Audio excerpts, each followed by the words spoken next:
Hello and welcome back to Chasing the Target. In this episode, we'll be previewing the ICC Women's T20 World Cup in South Africa. The last time this tournament took place, it was in Australia. Packed MCG crowd for the final. Australia taking on India. Lisa Healy putting on a show there. Even Katy Perry performed in the final, if you remember. It was a great tournament and it set the stage for women's cricket. And now I think this tournament will take women's cricket to another level. There's the women's IPL as well to take place right after this tournament. So I think agar dekhe to this will be a very exciting tournament. The auction is, I think, a few days into the tournament, so a lot of the teams will be played the first game. So you'll see if there's some big innings or big wickets, those guys will go for some big bucks. But I think the women's cricket now is going to go on another level, especially with the IPL. But I'm really excited for this tournament. A lot of talent on display. Australia defending champions. These guys are a very strong. These girls are a very strong team. Meg Lanning leading the force, and she's like the Ricky Ponting of this era. Very shrewd, clinical. She has this unit working as like a well-oiled machine. Whether it's bowling, batting, they have really high quality all-rounders as well. So mere hisab se Australia are the favorites again going to the tournament. One thing is that they haven't really played in South Africa. They don't have as much experience there. I think they played one tournament there, the 2005 World Cup, and just a couple of warm-up games now. Otherwise, they don't really tour South Africa. So that's one thing that could be a drawback for Australia. But I think they're just a high quality team, whatever conditions. If you look in the last year in 2022, they won almost 70% of the series away from home, and they lost just the one game, and that was 2 against India in a super over. So it was a very close game. Australia is a tough team to beat. For me, second favorites going to the tournament is England. They are the second best team in the world in the rankings, and in general, they have experience. Heather Knight is back. The vice captain Nat Skipper is back, and she's a quality all rounder as well. Don't forget her performance in that World Cup final. I think she hit 140 odd. It was a losing effort, but it was a great innings. So she's also a high quality player. Heather Knight, very experienced captain. She'll make sure she has plans set in place, and will make sure that England compete. Apart from that, I think India has a good chance because, especially against Australia, India is a team who takes Australia close. Yes, they've lost the Commonwealth final, they lost the T20 final against Australia, but if you remember the semi-finals in 2017, that Harmanpreet innings, somewhere or the other, India do trouble Australia, and if there's anyone who can beat Australia in a final, I think it's India. From India's point of view, their batting will need to click. Yes, they have Smriti Mandhana, they have Deepti Sharma, they have Harmanpreet, but they all need to click. The top order, in particular, Shefali Verma. Again, the consistency has not been there from her, especially in senior women's cricket. So you need the top four to click for India. Bowling as well, it will be under pressure. You don't have Julian Goswami anymore to bank on for your 4 overs. And again, from what I'm reading, the pitches are going to be a tad bit slow, so the spinners will come into play in this tournament.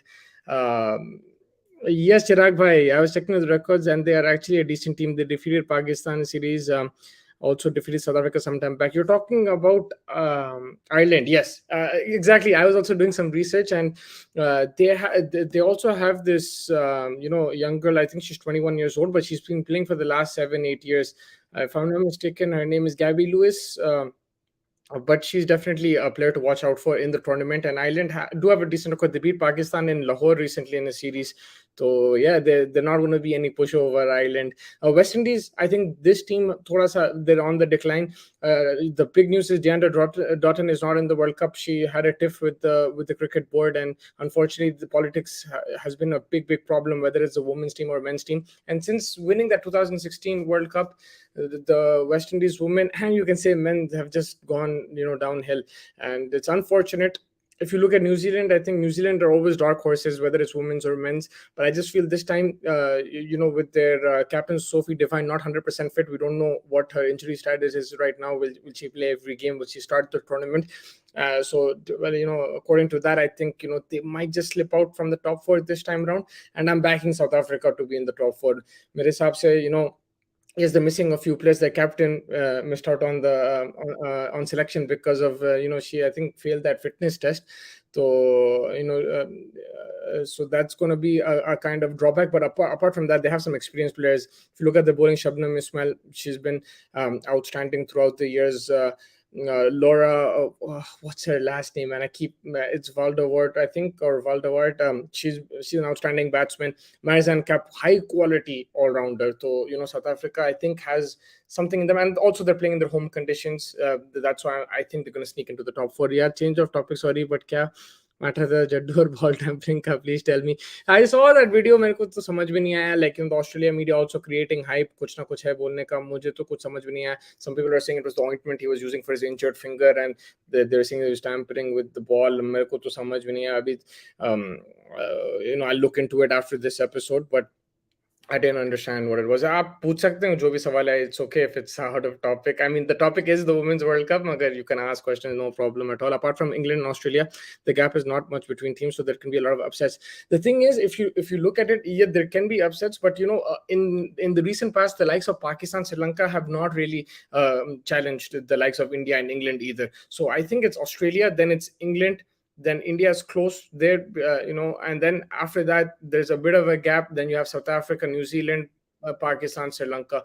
It will be close because T20 format it allows for even weaker teams to come into the game and scare the opposition and actually win games. So it won't be like the 50 over World Cup. I don't think it will be like one-sided games or anything like that. There will be some close games.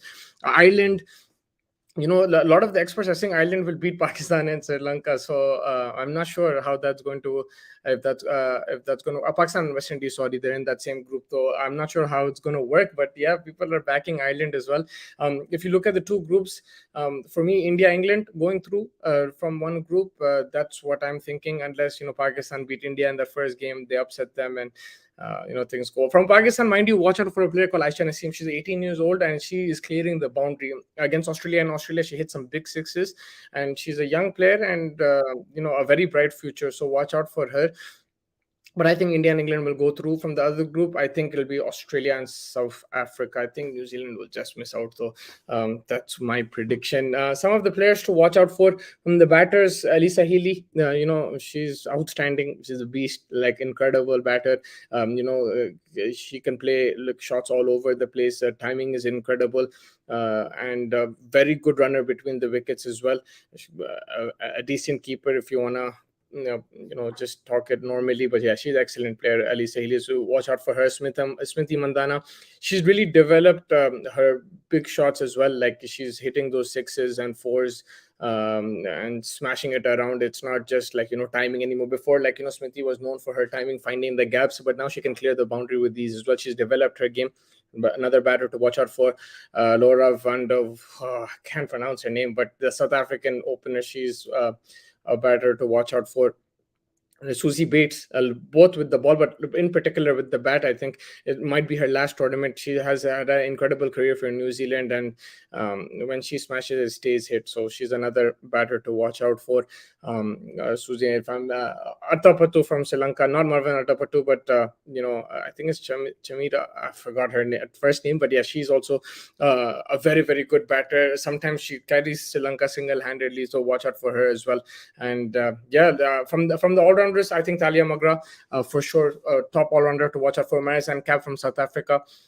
She showed in the 50 over World Cup as well. She's no mug with the bat. She can really counter-attack in that lower middle order. So Marizanne Cap is another all-rounder to watch out for. Deepti Sharma, I think she has a calm head on her and is a very talented bowler and batter as well. So Deepti Sharma is another all-rounder to watch out for. Also Amelia Kerr, I think her and Jessie Kerr both are in the team. Amelia Kerr as a batter as well. I really like the way she plays. Very superbly talented. I don't know if she's going to be the leading run scorer in this tournament, but do watch out for her. I've not seen Aisha Naseem surviving for long. She hits a 6 or 2 and gets out. And then that's because she's also batting at 7. I think if they try to promote her up the order, she's someone you have to watch out for. And she's young as well, right, Chirag bhai? So, I'm not saying 100% she's going to be win games for Pakistan single-handedly, but I think there is potential there, and just watch out for her. That's all I'm saying. I just hope they do bat her a bit higher. I think 5'6". I know she's young, but maybe 5'6", and because she definitely has ability. From the bowlers, Shabnam Ismail, of course, my favorite bowler. I think she's outstanding. The bowls with serious pace. Watch out for Elisa Perry as well from Australia. Renuka as well from India, Renuka Thakur. She had a really good Commonwealth T20, so watch out for her. Shika Pandey is coming back. She was very disappointed when she didn't make it to the World Cup squad for the 50 overs, and now she's back in the team. Pooja Vasekar as well. She has some decent pace on her. So watch out for these. Watch out for these bowlers. Let me know in the comments what do you guys think. Who's going to win this World Cup? Who are the favorites for you? The players to watch out for as well. I'm really looking forward to it. I think it's going to be some high quality cricket. Make sure you do follow the tournament. It's going to be after the BGT, so you can watch the BGT, then you can watch the Women's World Cup. There will be some incredible performances. I'm telling you from now on. South Africa is a kind of venue we saw today in the SAT20, like short boundaries, sixes will be flying, and now women's cricket, because it's getting so much exposure, they're playing in different conditions, they're playing regularly, you'll see some high quality matches for sure, 100%. Helene Diol or Jemima Rodriguez? My personal opinion is Jemima Rodriguez batting at one down. I think because the pitches might be a bit slower, she will rotate the strike. She has the experience of playing in the 100. I'll just go with her. Helene as well has potential, but I don't know, just consistency wise, I'm backing Jemima. And for me, it's just my personal opinion. You could go the other way as well. I am a big fan of Jemima Rodriguez. I think I've seen her in the Big Bash as well. I've seen her in different tournaments.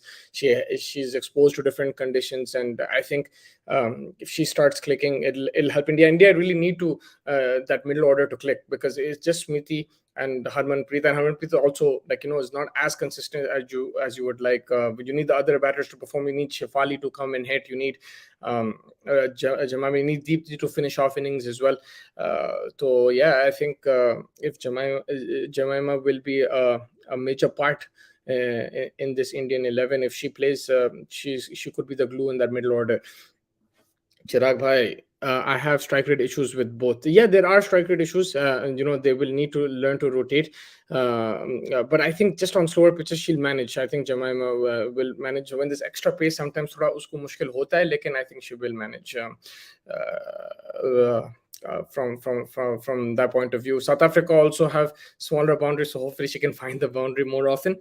And yeah, I think from India's point of view, if you're looking at it, it's about crossing the line. They actually, they compete against Australia. They beat in Australia like in major tournaments and like in group stages. But when it comes to this semi-final or final, that's where they lose it. It's a mental game. Even in those games, they're dominating. If you look at the previous Commonwealth T20 final, उसमें तो भाई game pocket में था. The way Harmanpreet was batting, great counter attacking. I think it was with Rodriguez, right? That partnership, and they had the game in the pocket and they just let it slip. So they have to be mentally strong, and I think these past experiences will hopefully help them and make them more calmer in this situation. They need to keep their nerve and cross the line. Look again, they don't have the best team. There are issues, but if you compare them to other teams like Sri Lanka, Pakistan, even South Africa, New Zealand, to that matter, India, they I think they're better on paper. They have match winners in the team, whether it's batting, bowling, spin bowling, fast bowling, pinch hitters, strike rotators. They have better players, on paper, woman for woman. But it's just in big matches, in crunch situations, परेशान होके वो हो जाता. Yeah, no, and look, there has to be a time where Australia loses, man. कितना जीतने वाले, कब से जीत रहे, they're so strong. They'll have to make a mistake somewhere. I still feel they'll make it to the semi-finals, finals, but there will be one off game, and hopefully it comes in the knockout.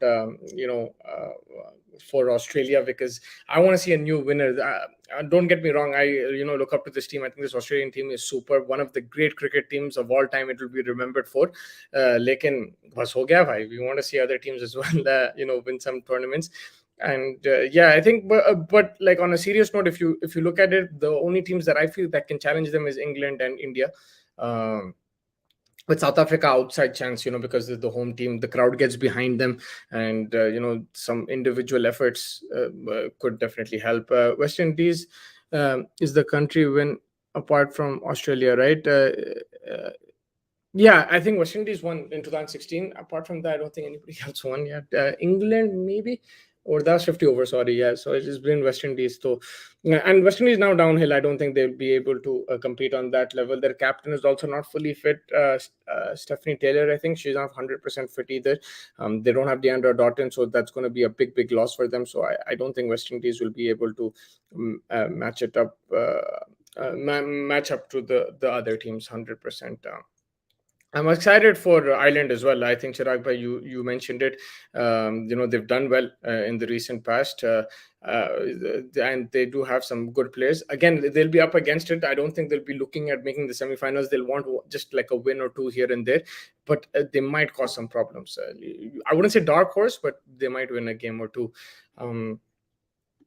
But yeah, I think that pretty much wraps it up. It was just like a short episode. I just wanted to discuss, the tournament. We'll get you the latest content from South Africa. Hopefully, whatever happens during the tournament, we will cover that. We'll have a close eye on that tournament. It's going to be really good. And with the auction coming up, I'm telling you, it's going to be very exciting times, and all eyes will be on that. There will be a lot of scouts also watching. A lot of people interested. IPL owners will be interested, and in general, I think it's going to be exciting. I've been following women's cricket since 2017. It's been a lot of fun, and it's getting better year by year. And I think this year it's going to take off, and you'll see some very exciting games. And South Africa is a sort of place, the crowds, the grass banks, the smaller boundaries, the atmosphere is always great, and it makes for an exciting tournament. And India do well in South Africa. 2003 50-over World Cup, they made the men's final. 2007 T20 World Cup, they won the final there. I think they made the under 19 final as well. They lost to Bangladesh in 2020. In general, they've had a good time in South Africa. So hopefully the Indian team does well again. India's playing Pakistan, I think, on Saturday. Tomorrow is the kickoff. If I just look at the schedule, the first fixture is South Africa versus Sri Lanka. That's the first game, and the only game tomorrow on Friday. It'll be 10:30 India time. I'm South Africa favorites in this game for me. The players to watch out for: Marizanne Kapp, Shabnam Ismail, and Attappattu from Sri Lanka. And then on Saturday will be, I think, a few more games on Saturday. That will be England, West Indies, Australia, New Zealand. Those are two games. And then on Sunday is India Pakistan. So Sunday 6:30 India time is India versus Pakistan. It should be a cracker. 1 England, 5 Australia, 1 West Indies. So that is the T20 World Cup history. Thank you, Chirag bhai. So Australia were completely dominating, and hopefully we get a new winner. Anyone but Australia, I would say, just because we get something new. But overall, what I would like to see is like some close games, some records being broken, high scores, low scores, hat tricks being taken, some nice catches, and and I think also the fact that there's a lot of interest, commentators as well taking interest. The broadcasting has been so good now in the women's game. That helps as well promote this tournament, and I'm sure it's going to be a popular one. Let me know who you guys think in the comments will win. Who's your top 4? I'm going to go my top 4: Australia, England, India, and South Africa. This is my top 4. Leading run scorer, this is tough, but I'll go Smithy. And leading wicket taker, let's go, I don't know, Sophie Ecclestone from England. When she takes wickets in bunches. So I'll go Sophie Ecclestone as the leading wicket taker. But from England, also watch out for Nat Skiver. She took a break, I think, for mental health reasons. And now she's back. She's the vice captain of the team. She's back, and Heather Knight is as well back. And Nat Skiver has the ability, both bat and ball, to change the game. Very, very good player. Sunrisers in the final. What an innings from Markram. Bhai, bal baj gaye wo match mein. In the end, thank God there was no ball or anything. There was a close call with that no ball. Some of my friends are saying it was a no ball. For me, it doesn't matter. Umpires call. Umpires the last word, and the game is done. Markram, outstanding. And if you see the game, the SC20 match, this semi-final, it was decided on extras, bro. The Super Kings give too many no balls and wides, especially in the last over. 2-3 free hits ho gaye the. So us wajah se I think they lost the game. And Markram, sensational. What 100, man. Coming in at 10 for 2, playing a counter-attacking innings, some sublime sixes. There was one over long on, even KP went crazy. The 6 that he got to his 100, that was outstanding over covers. Kya khela bhai, kadak innings. Markram century, lagta hai SRH captain banega bhai, pakka banega. Mere hisab se this Sunrisers team is not the strongest team. On paper, you had other teams. You had the Quinton de Kock's team. Was it the Super Giants? They were very good. You had Mumbai, who were very MI Cape Town were very good. Even the Super Kings team was good as well. I think Delhi the Capitals, the Pretoria Capitals, they were also a solid team. So for Markham to take this team to the final, I think is an outstanding achievement. Whatever you say, you can have a different opinion, no problem. But in my opinion, it's an outstanding achievement with this team to take it to the finals. The way he's gathered the troops, he's done brilliantly well, and I think he's going to be in line for that captaincy in Hyderabad as well. Usko they will consider him for sure, and he might have a chance to be Sunrisers captain. And the owners are there; they're watching, so I'm sure they're taking notes. My top four, Ibrahim Bhai saying, is South Africa, Australia, India, and England. That's the same as mine. We're going the same, I think. Yeah, I think we both didn't pick New Zealand. For me, again, like I mentioned, New Zealand is a very good team, but just with their captain not fully fit, मेरे को ऐसा लग रहा है कि भाई they might not be able to make it to the semis this time. I hope DRS is available. I have seen a lot of umpiring errors in women's games. I hope it's available as well. I'm not exactly sure, but I hope it's available as well. The DRS, because you want the correct decisions at the end of the day. Yeah, sometimes it takes the sting out of the game, but you need to get the decision correct, and DRS more often than not helps you get that correct decision. Chirag, India versus England will be spicy after. Yes, it will definitely be spicy. I'm telling the Indian batters, please stay in the crease. They will want to take revenge of Deepti Sharma. That was a great series as well. India won that series, or they lost 2-1. I don't remember, but they won that game. I know that. I think that was the one-day series, right? If I'm not mistaken. And the T20, I'm not sure what happened. But India, England are balanced. I would say, listen, don't take England lightly. Like in the last 50 over World Cup, no one was talking about them. They came into the final. They have their experience. They have a good balance of youth and experience. I think there's another like 19-year-old coming up in the ranks there as well. So watch out for England. India won at 3-0. India won at 3-0, Chirag bhai. And what happened in the ODI? India won at 3-0 in England. I just remember the last game. The first two games, I don't remember clearly. Was Smithy did Smithy perform in that? Because there was the Commonwealth as well during that time. I confused ho gaya. Yeah, from England's point of view, that's what I'm saying. Don't take them lightly. I think they'll always be there and thereabouts. They have experienced players. They've won a 50 over World Cup. They've won a T20 World Cup as well, and they do have some talent. So watch out for them. Let us know what else you want to talk about in the coming videos. Tomorrow, me and Faiz will join you out for the India-Australia, and we'll talk about day 2 of that test match. It's going to be fun. Let's see what happens. Will Rohit Sharma capitalize and score 100, or will Australia fight back? Only time will tell. Then in the night, we have the T20 game between the Women's World Cup between South Africa and Sri Lanka. Harman scored 100 at some crazy strike rate in one. Yeah. For me, I'll tell you honestly, let's say, let's take T20s and 50 overs altogether. That Harmanpreet innings against Australia and the 50 over World Cup in 2017 was probably the best innings that I've seen. And I'll keep it in my top 10 of all time, just because, you're playing that Australia team, you're chasing a big score, and the way she accelerated and finished off that game, it was immense, man. And she was knocking it out of the park. Just brilliant batting from Harmanpreet, and I hope to see more of that from her and from the Indian team. Shefali Verma, again, I think she's going to be a vital cog, because she plays without fear, and you need that, especially against Australia, England. Again, consistency has been a problem with her, but hopefully this under-19 World Cup has given her confidence. There's going to be a different level, but if she can give India quick fire starts, it'll be that differentiating factor. You need that, especially in South African grounds. And from what I've seen in the Eastern Cape, Western Cape, that's where the games are going to be. Ibrahim, you can correct me if I'm wrong. The wickets have been slow now. The pitches have been slow. If you've seen the warm-up games as well, that means the Indian spinners will come into play, and that will benefit India. Especially against Australia, England, it will benefit India because the spinners will come to play. Chirag bhai, can you just confirm about Sneh Rana? Is she in the squad or not? I was trying to look for a name. I couldn't find it, and she's a really good off spinner, very accurate. So I'm not sure. Richa Ghosh should be crucial as well. She has to do that finisher role. Yes, she's also a key factor. She has a very good strike rate. I think her and Deepti Sharma, again, she can stabilize the innings. She can come up the order, or she can play as a finisher. But Richa Ghosh will also, we saw what she did against Australia, to take that game into the super over. So 100% she will play a crucial role in that. Match will be in PE, Newlands, and Parley. I think the pitches have slowed down over there now. It's coming towards the end of the summer, maybe a month or two left. So the spinners will come into play for India, and for all the teams. The spinners will come into play.